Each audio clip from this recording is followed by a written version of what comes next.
close to the beginning of the NFL season. Camps have opened, and we want to get the very latest of what's going on in San Francisco. We check it with our guy, Matt Barrows, joining us this morning. Matt, good morning. How are you?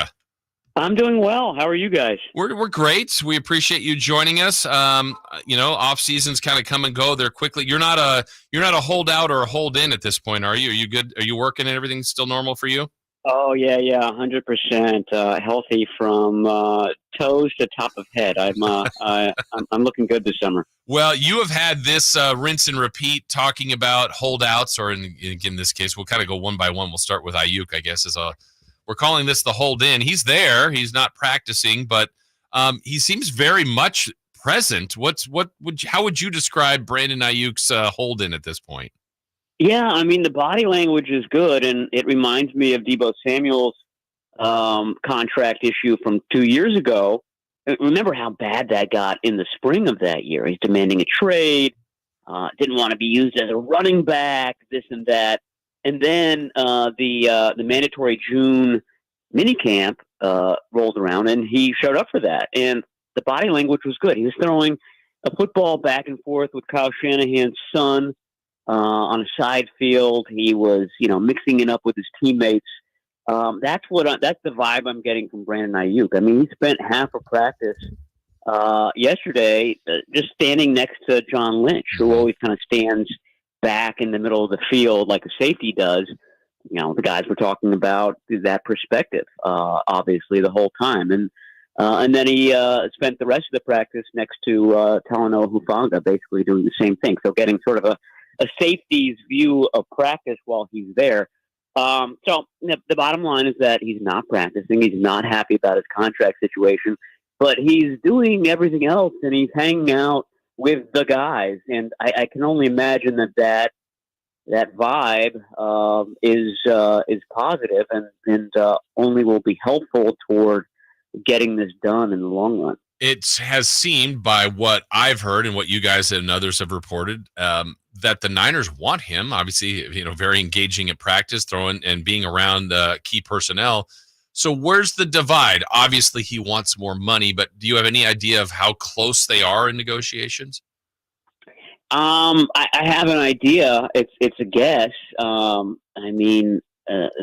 made an offer of around $26 million a year. The Amon-Ra St. Brown deal in Detroit is for $30 million a year. It's a 4-year deal worth $30 million a year. It's actually a 3-year deal worth $28 million. So it's sort of in that range, 28 to 30, depending on how long the contract goes. And then, of course, you've got the kind of outlier contract, which is Justin Jefferson's, which is $35 million. So, I mean, if it were me, I'd say, hey, if we offer you the St. Brown contract, will you sign it? And my guess is that gets you real close, because that would seem to be where it should be. I mean, I think you guys would agree that's about where you would have Brandon Aiyuk. I mean, he's not the best receiver in the league. He's probably in the top 10. He's around where St. Brown is. I mean, St. Brown might be a little bit more important to his team today, but the whole idea with Aiyuk is that he's going to be the guy in the future. He's going to be the guy. He's going to be Brock Purdy's favorite target moving forward. They're both going to kind of mature together on this team. His importance is only going to grow. So you sort of take account of that with this contract right now. At what point would fans and maybe even the Niners get uncomfortable? Because right now, I mean, again, he's not practicing, but it seems like everything's on friendly terms.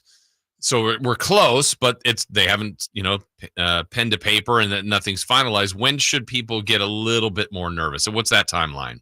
Yeah, I mean, if we get to mid-August and he's still not signed, I think that's a real kind of nervousness situation, because last year you had a player, Nick Bosa, who gets as prepared as anybody, and even more so, it's his position. There was an understanding that he didn't need a whole lot of runway to get ready for the season. Receiver is a different position. I mean, there's the chemistry you need to have with your quarterback, first of all, but they're running all the time. Nobody runs as much as the receiver group does. And, pure conditioning, you start to doubt whether he can get in the necessary shape.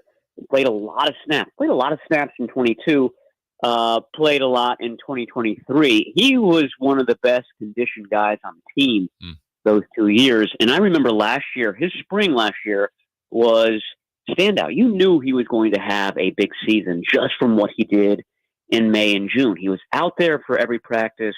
He was building the conditioning that I was just talking about. So he didn't have that already this year. So that's absent.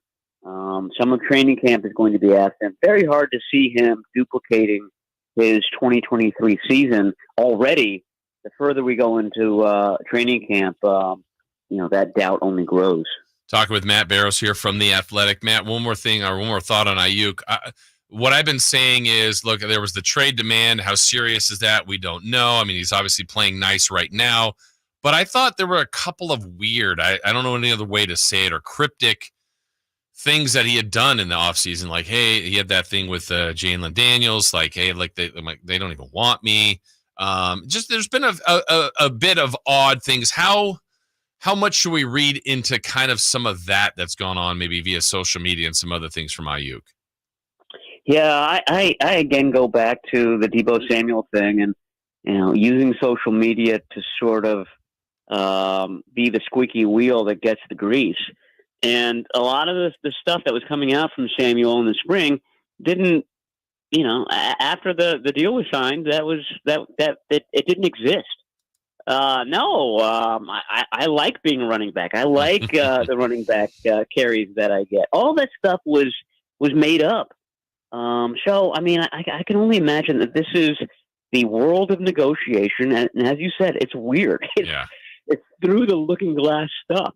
I thought you guys got along great. I mean, I was very kind of surprised and disappointed with the Samuel thing in 22, because remember, his 21 season was phenomenal. He was the guy. He was their offense. Everything was great. And then all of a sudden it wasn't, because he was trying to negotiate for more money. So, my take is that this is sort of a version of that, and that once this deal gets signed, it's going to be all good. I don't know whether you heard this quote, but George Kittle relayed a Richard Sherman quote about contract negotiations the other day, which was, contract negotiations are like braces. Mm-hmm. They suck when they're on, but once they're off, you forget you even had them. So I kind of think that that's going to be the case here. The only question is when do those braces come off? Yeah, well, that leads us to, when you put premium and value, look, Brandon Aiyuk means a lot to this team, but Trent Williams, and now we're talking about a different animal, different set of braces, I guess we're talking about here. What about this? Now, this is a holdout, and this is a guy that, the Niners can't afford to not have on the field. What are we looking at here with Trent Williams? I mean, this could, as strange as it sounds, this could actually turn out to be something good for the 49ers, because, the whole narrative surrounding Trent Williams is he's 36 years old. He seems to have a right ankle issue every year. That's the sort of inside ankle for him, the one that sort of is in the meat grinder of the line of scrimmage all the time. How much longer can they expect to have him? Doing a deal right now with him would at least give you a little bit of sense of what he's thinking and what's possible, and give him some incentive to play maybe more than one more season. So there's that, and you could also carve out more salary cap space this year if you redo the end of his deal, and then any space that you have right now will carry over to next year. So I liken this more to the Christian McCaffrey situation earlier this year, just getting him more in line with what the market currently is for his position. And I liken it more to the Bosa situation from last year, as far as, does he really need to be on the field right now, just given his position, his veteran status, how quickly he can get ready. I'm sure he wants to get some training camp in. I'm sure he's not going to feel as if he's 100% Trent Williams if he comes in on the Thursday before the season starts, which was the case for Bosa last year. So, again, I mean, I don't anticipate this going long, but, gee, the 49ers knew what was up back in the spring with this, and it's still not done. So, that's probably not a great sign that they couldn't get it done for the start of training camp. They would argue that, it takes two to tango. It may be that Trent Williams isn't all that eager to be out there with a guardian cap on his head for 2-hour practices where it's 95 degrees in Santa Clara. So that may be part of it as well. I know these go along everywhere. There's holdouts in every team, basically. But, Matt, it feels like this happened quite a bit, like a consecutive amount of years. Is this a Niner issue, or just happens to be they got a lot of good players that probably deserve more money? I mean, I think it's mostly the latter. All these deals seem to get done right before the deadline or right after the deadline, or at least they did. Nowadays, the deals are happening well after the deadline. Deebo Samuel's contract, I don't think, was signed until August 1. We know what happened with Bosa last year, and now we've got two others. So that deadline is starting to become, I mean, and I do think that there's sort of a precedent here, too. I mean, remember last year, all the rhetoric coming from the 49ers that, Nick Bosa doesn't need to be here. We're definitely not going to trade him. He's so important to this team. We're going to forgive all of the fines that he accumulates. The other agents read that. They see that. And, that becomes part of the rhetoric. That becomes part of the fabric of these negotiations. So they've sort of made this bed themselves. And now they're having to sleep in it. How much does John Lynch also have to build the overall puzzle, knowing that other big contract is coming likely for Purdy next year? So, putting all these pieces together, how difficult is knowing that you've got that other big financial boom coming later? I mean, it's huge. It's everything. It's the backdrop to all these discussions that they're having. And it doesn't get any easier. I think people will be impressed this year by the quality of the 49ers cornerback play. That's been a position that really, I go back to Mike Rumpf was the last first rounder taken at that spot way back in the day. And, it's not been a great position largely over that last quarter of a century we're talking about. This year, it's different. I mean, you've got Charvarius Ward, top 5, top 3 cornerback in the league. You've got an ascending Diamador Lenore. You've got way more depth than you had last year. But in the offseason, both Lenore and Ward are going to be unrestricted free agents. So is Dre Greenlaw. So is Talanoa Hufanga. So is Aaron Banks. So there's a lot to do on the to-do list for next season, with the backdrop that Brock Purdy, if he has another season like he had in 23, is going to be asking for a lot of money. We're talking record-breaking money in March. So, I mean, that's sort of the table being set for the season and what they have to do as far as their salary cap. How has Purdy looked? I know that you guys just started down there, but there's some talk about maybe some added weight, a little more zip on the football. How has Purdy looked so far? He's looked good. I mean, the command is there. He's having a hard time with the defensive line. This is very much Trent Williams related. But he's able to handle it. He's able to spin out of trouble and find open receivers. He's looked good. I mean, it's the offense that's addled right now. No Aiyuk, no Ricky Pearsall, no Trent Williams, and they've been at least holding their own against sort of a rebuilt defensive line, against Fred Warner, against those cornerbacks that I was just describing. So far, so good for Brock Purdy.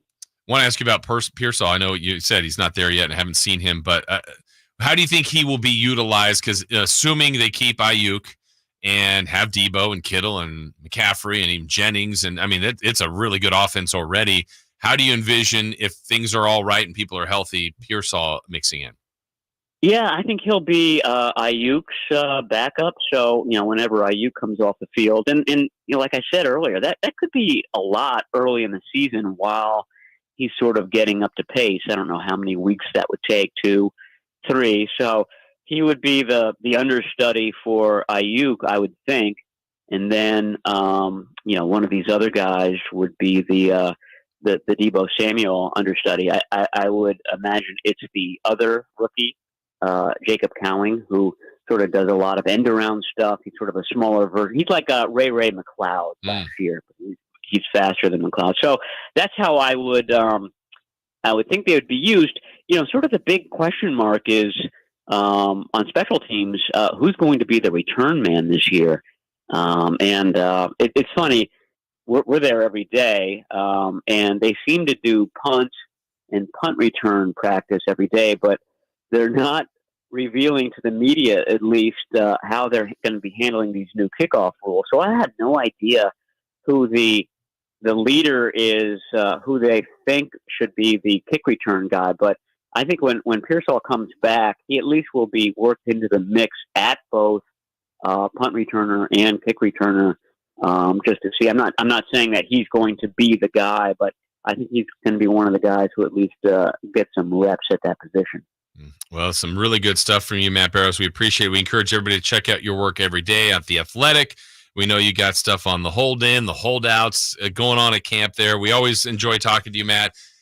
We look forward to talking to you again soon. Thank you so much for joining us today. All right. Thanks, Jason. I'll talk to you soon. All right. Thank you. That is Matt Barrows from The Athletic. I don't hear a sense of concern or panic from him on that. We'll come back. We'll kind of pick up the pieces and clean up some of the stuff that we were talking about, go over some of those fine points, including some encouraging thing on. I really hadn't thought about that, but yeah.